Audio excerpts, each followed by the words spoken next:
What up, everybody? I just got home a little bit ago. I've been running around a lot today. My bangs are a little bit calmer. They're still parting right here. I'm working on it. Once it dries, it's a little easier to style. Well, I like it. So far, so good. I'm going to play with it tomorrow. And once I dye it, I got my color, but I'm not announcing what it is. I'm just going to show you. One day I'll come in and be like, my new hair, guys. But I have a feeling no matter what I dye it the first couple days, it's going to be red.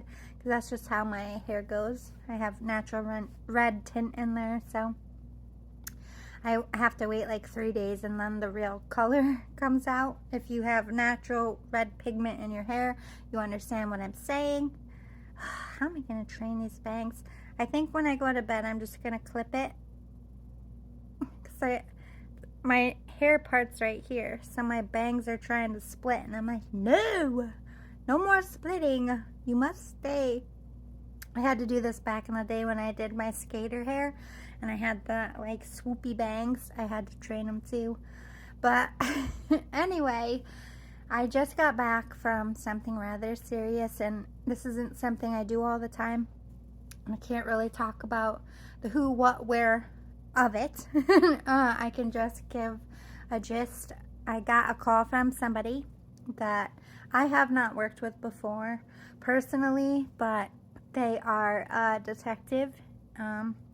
Not from any of the current locations, so it's not like somebody I'm going to run into. We met very early. I did a few things, and after my haircut, I heard back from this person. So I was out running around and just thinking about whether I was going to talk about this openly. Long story short, there has been a cold case. This person died in, they think like 82, because they went missing in 1980.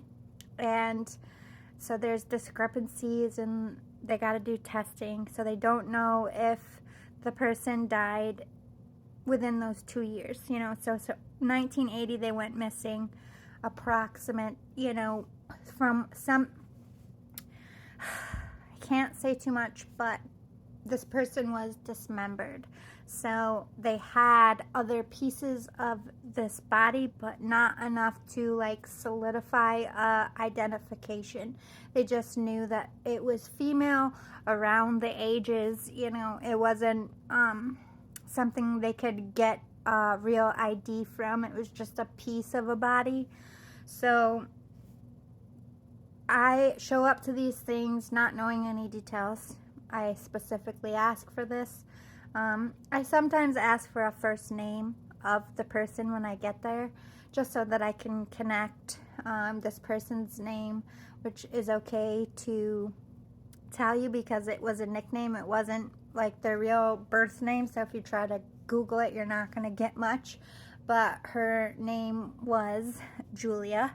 So I was like, I just feel like it was related because I've been watching Under the Dome, and there's a character in that show named Julia, and that's kind of what kept pushing me to do this thing, because I was asked and I thought about it, and I was like, I don't do this all the time. It takes a lot out of me. It's really hard to describe or make people understand that when I connect to these victims, they become close to me. Like when I am forced to see and feel what they go through, I feel a kinship, and I take it real personally. I often, have to pull over on my way home and just cry because I'm not just a psychic medium. I'm a Hakoya empath.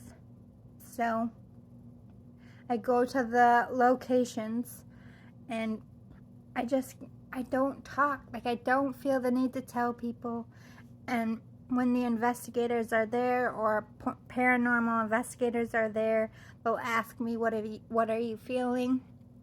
And I will respond, but a lot of it's just fucking brutal. You feel their fear. You feel everything they felt until they didn't feel anything left. And it's very intense. It's intensified more because the emotion is there when they're trying to show me and they're trying to help me experience what they did. For clues, they understand in my own way. When I go and I connect to these spirits, I'm telling them why I'm here, most of the time out loud. My name's Lizzie. I'm just here to help you tell your story. I'm the translator. Touch my skin. Help me feel what you feel. Show me what you saw. Anything and everything that you saw, whether it was a street light, a street name, a shoe. Did you see gravel? Did you see dirt? Did you taste something? Were you alive and unable to move? Make me understand. I give you permission to show me and make me feel what you felt. And I'm going to tell these detectives what I feel. And I'm doing everything I can to be here for you, to get you justice. I can't bring your life back, but I can give you closure for your loved ones. That's why I'm here, to help you help your loved ones heal and help you let go of the need to be here to get your justice. And they respond. And a lot of these spirits understand my own trauma, and we have our own language. So they weren't sure where the rest of this body was. And a lot of times when I do this work, I question myself so hard. I never had a coach. I really still to this day don't know exactly how to use my gifts. I've never had anyone show me. It's just all reactive. It's all instinctive. I am not an expert when it comes to being a psychic medium. I have a lot of spiritual downloads. I know a lot about fighting demons and all that stuff, but I don't quite understand. And I get very frustrated with myself trying to communicate with these spirits and to just put my own emotions aside. And when I fear and I'm scared and I want to get up and run as a victim myself once, I have to fight to sit there and feel the rest of it. Because this woman, I'm trying not to cry as it is, she was alive for I and my feelings 3 days. And those 3 days were no rest and full torture. She was raped, she was sodomized, she was burned, her fingernails were ripped off, waterboarded. By the time death came, she was begging for it. This woman wasn't even 18, okay? So I'm just sitting there. They took me to a spot in this field, and I didn't know anything else. And as soon as I stepped in the field, I just lost it. I fell. Like, this happens to me a lot. They really just hit me hard with the visions, and I just kind of lower and sit. I get very dizzy and disoriented seeing all those images and the intensity of what I was feeling. And I question myself so much.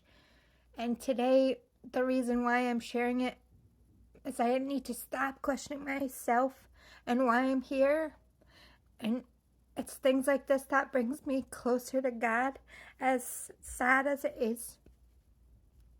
I just sat there for like 5 minutes, gut-wrenching pain, just seeing everything. I stood up and she showed me this tree. I looked up, I saw the tree, I went over to it and I pointed to a spot. And it was so intense, I had to leave the location before I could finish telling them. They dug there exactly where I said the rest of her was found. So I will never question myself, or try not to. We are born with gifts, and God is real. He couldn't help her. That was someone's free will to do that. And he kept nudging me like I was the only one that could do it. And I was the 12th psychic that they called to try. And on my first attempt, knowing nothing but her name, I found her.